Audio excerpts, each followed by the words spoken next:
Hello everyone, welcome back to my channel. This is Jyoti Prakash and let's get into the video. चलिए पहले Bank Nifty का हम weekly candle में sorry one day candle में देख लेते हैं, उसके बाद जाएंगे 15 मिनट पे कि हमें कहाँ पर ट्रेड लेना है। लेकिन ट्रेड लेने से पहले हमें ट्रेंड आइडेंटिफाई करना पड़ेगा, मार्केट किस तरफ का ट्रेंड दिखा रहा है, कल किस तरफ का मूवमेंट हो सकता है, गैप अप ओपनिंग होगा तो क्या करेंगे, गैप डाउन ओपन होगा तो क्या करेंगे। उसके लिए हम थोड़ा वन डे कैंडल में देखेंगे, उसके बाद 15 कैंडल पे जाके देखना है कि ट्रेड कहाँ पर लेना है। ठीक है, तो वन डे कैंडल में आपको यहाँ पे दिख रहा होगा, यहाँ पे फ्लैट ओपन हुआ था। मैंने आपको बोला था अगर फ्लैट ओपन होकर कल के दिन आपको अच्छा ट्रेड मिलेगा तो फ्लैट ओपन होकर ये हाई को 38,000 शायद 39,250 के ऊपर ये क्लोज करेगा, तभी आपको बहुत बढ़िया बाइंग का मूवमेंट देखने को मिलेगा। लेकिन ये वहां से फ्लैट ओपन होने के बाद वहां से अच्छा खासा सेलिंग का मूवमेंट देखने को मिला। लास्ट मूवमेंट भी लास्ट के आधे घंटे 45 मिनट में आपको अभी दिख रहा होगा कि अच्छा खासा ट्रेंड लाइन ब्रेक करके वहाँ पे मूवमेंट हुआ है, जो कि अभी क्लोज हुआ है आके जो भी मंडे के दिन बना था क्लोजिंग प्राइस उसी के आसपास क्लोज हुआ है। तो आप इसको कल के दिन कैसे ट्रेड करेंगे, मान लीजिए कल के दिन ये फ्लैट होता नहीं, फ्लैट होता है या गैप डाउन ओपन होके ये जो लो बना था मंडे के दिन 500 के आसपास, अगर 500 के नीचे कल के दिन क्लोज कर देता है, गैप ओपन ओपन हो या फ्लैट ओपन हो के 500 के नीचे क्लोज करता है, तभी आप इसको सेलिंग के लिए देखेंगे। अब आपका डायरेक्ट पहला टारगेट रहेगा ये रेड कैंडल का क्लोजिंग रहेगा, जो कि 38,000 राउंड लेवल के आसपास है। वहां तक का टारगेट आप लेके चल सकते हैं। बाइंग के लिए मैं आपको बोलूंगा अभी पहले इसको गैप अप ओपन होने दीजिए और ये राउंड लेवल 39,000 का ऊपर क्लोज हो तभी जाके बाइंग के लिए देखें, नहीं तो बाइंग के लिए थोड़ा सा अवॉइड करेंगे कल के दिन तो बेहतर रहेगा आपके लिए। ठीक है, चलिए 15 कैंडल पे देख लेते हैं 15 कैंडल पे कहाँ पर आपको ट्रेड करेंगे। ठीक है, 15 कैंडल जैसे मैंने आपको बताया यहाँ पर एक रेंज बनाने के बाद अच्छा खासा यहाँ पे वोलेटिलिटी मार्केट था आज, ऊपर नीचे भी हो रहा था, लेकिन इसमें हम प्रॉफिट बनाना थोड़ा सा मुश्किल है। लेकिन अगर आप स्कैल्पिंग की तरह या 5-10 मिनट के ट्रेड लेके कर चला सकते हैं तो आप यहाँ पर प्रॉफिट बनाए होंगे। नहीं तो यहाँ पे लास्ट मोमेंट में ये जो लोइंग यहाँ पे बना रहा था उसको ब्रेक करके अभी नीचे की तरफ क्लोज दिया था, मतलब ये थोड़ा सा नेगेटिव सिनेरियो मुझे दिख रहा है। और ये अपना ये जो देखिए यहाँ पर ट्रेड सपोर्ट लेवल के आसपास भी ट्रेड कर रहा था, आप इसको जैसे कि मैंने बताया कल के दिन फ्लैट ओपन हो या थोड़ा गैप डाउन ओपन हो के इसके नीचे क्लोज होना शुरू कर दे तो आप सेलिंग के लिए दे सकते हैं, जबकि टारगेट आपको राउंड लेवल 38,000 के आसपास का दिखा सकता है। बाइंग के लिए मैं आपको सजेस्ट करूंगा यहाँ पर एक तो ट्रेंड लाइन आपको दिख रहा होगा, ये ट्रेंड लाइन, इस ट्रेंड लाइन के ऊपर इसको पहले क्लोज होने दीजिए और तब माइन मतलब 39,000 के राउंड लेवल के ऊपर जाके क्लोज होने के बाद तभी आप जाके इसको बाइंग के लिए देखेंगे।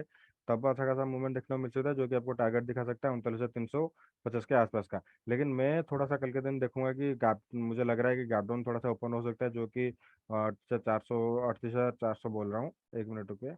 हाँ, 38,400-500 के आसपास गैप डाउन ओपन होने के बाद यहाँ पर अगर कुछ भी नेगेटिव सिनेरियो दिखाता है तब आप सेलिंग के लिए दे सकते हैं। टारगेट आपका जैसे मैंने बोला 38,200 रख सकते हैं। दूसरा टारगेट आपका मेन टारगेट रहेगा 38,000 राउंड लेवल के आसपास का। ठीक है, तो आपको गैप डाउन ओपन होने में क्या करना है, गैप अप ओपन होने में क्या करना है वो भी सोचना पड़ेगा, क्योंकि देखिए मार्केट कब क्या करता करेगा वो पता नहीं।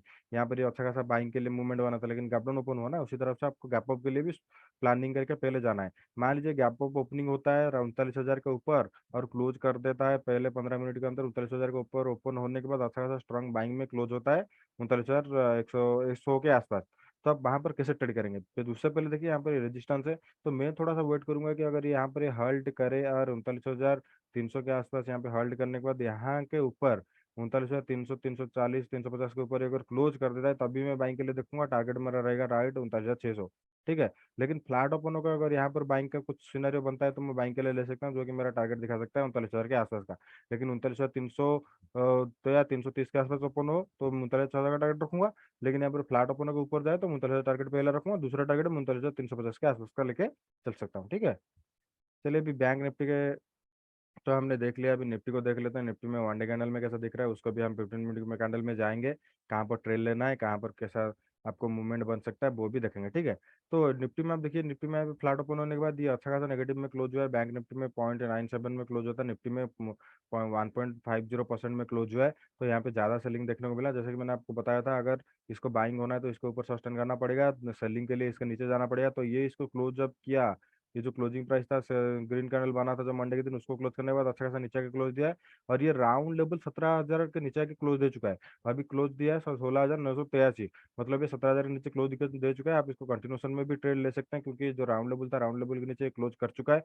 अब इसको फ्लैट ओपन हो या गैप डाउन ओपन हो के नीचे आने की कोशिश करें तो आप ट्रेड करेंगे। आपका पहला टारगेट रहेगा राउंड लेवल 16,850 से लेकर 900 के आसपास का। अगर उसको भी निकाल देता है 16,950 के आसपास निकाल देता है तभी आप 16,800 के आसपास का टारगेट लेके चल सकते हैं। ठीक है, चलिए 15 कैंडल पे देख लेते हैं।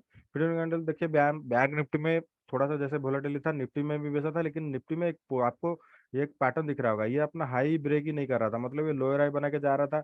तो यहाँ पर सेलिंग आपके लिए जी हो सकता है, आप सेलिंग यहाँ पे ले सकते थे। यहाँ पर मूवमेंट भी अच्छा खासा देखने को मिला, और आपको 17,100 के बाद भी अच्छा खासा मूवमेंट वन साइड देखने को मिला, क्योंकि वहाँ पर सपोर्ट लेवल था और ये राउंड लेवल 17,100 था, उसको निकालने के बाद अच्छा खासा सेलअप आया है, जो कि अभी क्लोज दिया है 16,964 के आसपास, ठीक है। तो 150 पॉइंट का मूवमेंट वहाँ पे हो चुका है। तब इसको अगर कल के दिन मान लीजिए फ्लैट ओपन होकर ये नीचे की तरफ आने की कोशिश करता है, आप पहला टारगेट रखेंगे 16,880 के आसपास का, वहां तक का मूवमेंट देखने को मिलेगा।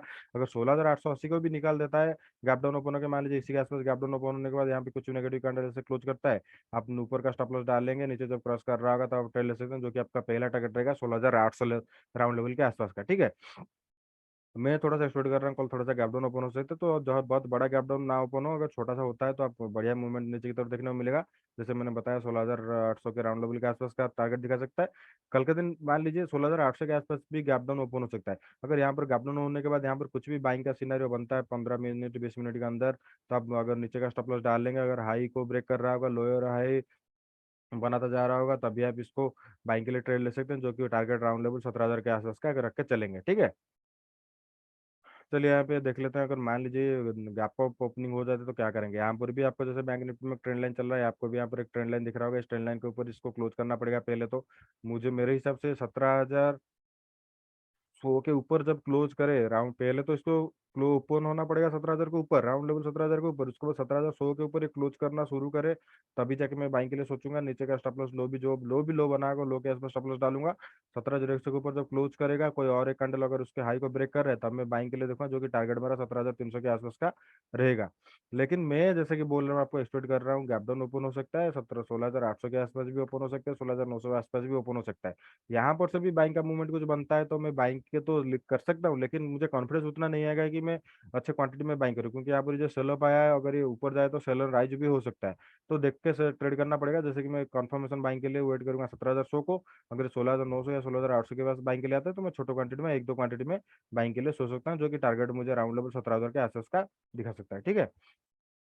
चलिए अभी देख लेते हैं बैंक निफ्टी के कंपोनेंट्स को, क्योंकि मैं आपको हमेशा बताता हूँ बैंक निफ्टी ऑप्शन में आपको पैसा बनाना है तो आप उनको कंपोनेंट्स में फोकस कीजिए, क्योंकि बैंक निफ्टी में मूवमेंट अपने आप नहीं होता है, वो मूवमेंट होता है उनके कंपोनेंट्स की वजह से। अगर आप उनके कंपोनेंट्स को ही फोकस करेंगे तो आपको वहाँ पर आप ट्रेंड पता चल जाएगा कि हाँ ये बैंक निफ्टी में कोई हाई कोई रेजिस्टेंस वगैरह, कोई मेजर रेजिस्टेंस हो गया, सपोर्ट हो गया, कोई लो हो गया, वो जिस भी तरफ का मूवमेंट करे, अगर उसी सेम सिनेरियो में या उसी टाइम के आसपास अगर इन छह स्टॉक्स मान लीजिए चार पांच स्टॉक्स भी उसी तरह का मूवमेंट दे रहे हैं नीचे की तरफ या हो गया या ऊपर की तरफ हो गया, तो आपको वो डबल कंफर्मेशन मिल जाता है, एक सिनेरियो भी देखने को मिल जाता है कि हाँ अगर ये कंपोनेंट्स इतना हाई को ब्रेक करेंगे तो बैंक निफ्टी भी बहुत तेजी से मूवमेंट कर सकता है ऊपरी तरफ, क्योंकि वो भी अपने रेजिस्टेंस लेवल और कोई मेजर रेजिस्टेंस लेवल हो गया या हाई लेवल के आसपास ट्रेड कर रहा है, तो उसी तरह का मूवमेंट नीचे की तरफ अगर दिखाता है तो आप नीचे की तरफ भी ट्रेड ले सकते हैं। तो मैं आपको इसीलिए बोलता हूँ क्योंकि आपको डबल कन्फर्मेशन एक तो मिलेगा, और आप इनको देख के ट्रेड करेंगे तो आप में भी कॉन्फिडेंस बूस्ट होगा कि हाँ मैंने इसे गैम्बलिंग की तरह ट्रेड नहीं किया, मैंने देखा इनमें कुछ मूवमेंट हो रहा है, ऊपरी तरफ देखने मूवमेंट देखने को मिल रहा है और बैंक निफ्टी भी ऊपरी तरफ देखने को मिल रहा है। तब वहां पर ट्रेड लेंगे तो आपको कॉन्फिडेंस दुगना बढ़ेगा, और आपको अगर एक दो बार आपको प्रॉफिट भी होता है तो आपको कॉन्फिडेंस बूस्ट अप होगा। लॉस भी हो सकता है, लेकिन आपको इस तरह देखेंगे तो आपको पता चलेगा धीरे धीरे कि बैंक निफ्टी मूवमेंट कैसा करता है। इसलिए मैं आपको बोलता हूँ आप इनको फोकस कीजिए, देखिए इनमें कैसा मूवमेंट है, उसके बाद आप ट्रेड करेंगे तो आपके लिए इजी रहेगा, ठीक है। चलिए अभी एचडीएफसी बैंक देख लेते हैं वन डे कैंडल में। एक मिनट रुकिए। एच डी अभी हाँ एचडीएफसी बैंक में देखिए, मैंने बोला था अगर ये कल के दिन जैसे कि आज ये कैंडल जो बना है, मैंने बोला था अगर इसका लो को ये क्लोज कर देता है तब भी मुझे अच्छा खासा नेगेटिव का सिनेरियो देखने को मिलेगा। अभी बैंक निफ्टी में लास्ट 45 से 1 घंटे में अच्छा खासा सेलिंग आया है, और एचडीएफसी बैंक में आपको यहाँ पे दिख रहा होगा शूटिंग स्टार, और ये कैंडल बहुत ही नेगेटिव होता है, और ये क्लोज हुआ है इसी लो के आसपास। अगर कल के दिन फ्लैट ओपन हो या गैप डाउन ओपन हो के नीचे तो आना चाहे आएगा तो ये बहुत बढ़िया मूवमेंट आपको दिखा सकता है, जो कि 1380 के आसपास का पहला टारगेट रखेंगे, दूसरा टारगेट आप इसके लो के आसपास का रख सकते हैं 1365 के आसपास का। मैं शूट कर रहा हूँ इसको गैप डाउन ओपन होकर, अगर 5-7 पॉइंट गैप डाउन ओपन होकर नीचे भी ओपन होने के बाद नीचे आता है तब भी मैं सेलिंग के लिए देखूंगा। टारगेट तो मेरा पहला रहेगा 1380, दूसरा टारगेट रहेगा 1365। फ्लैट ओपन होकर अगर नीचे आए तो बहुत बढ़िया मूवमेंट आपको तो नीचे की तरफ देखने को मिलेगा।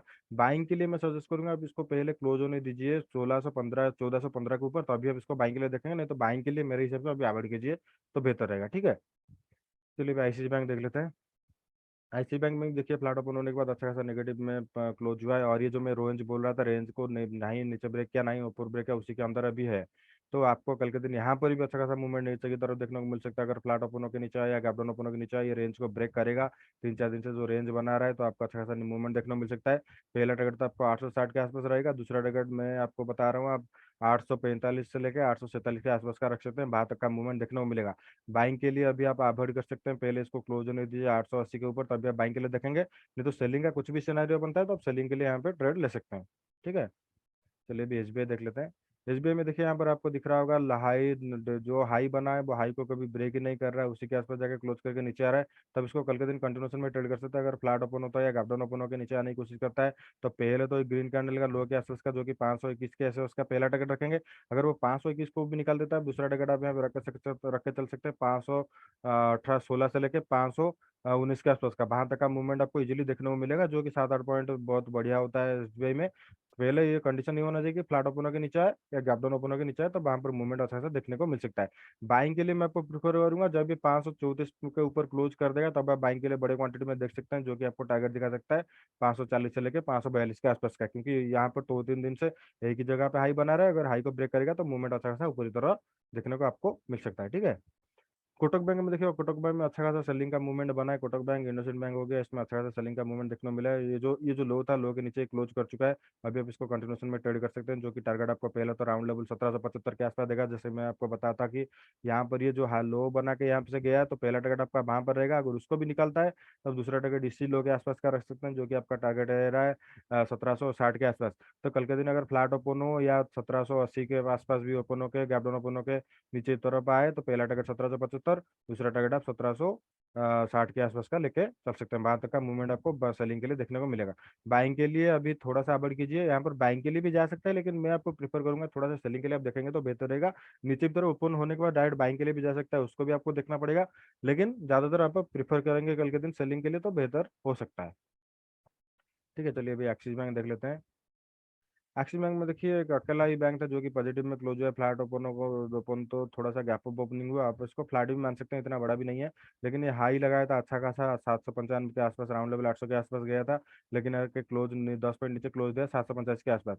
तब इसको कल के दिन अगर फ्लैट ओपन होकर इसी क्लोजिंग प्राइस के नीचे ट्रेड करना शुरू करता है, जो कि ओपनिंग प्राइस, क्लोजिंग प्राइस अभी है 785, अगर उसी के आसपास ओपन होकर 780 को निकाल देता है नीचे की तरफ, तो आप सेलिंग के लिए ट्रेड लेंगे, जो कि टारगेट पहला आपका रहेगा 1774 के आसपास।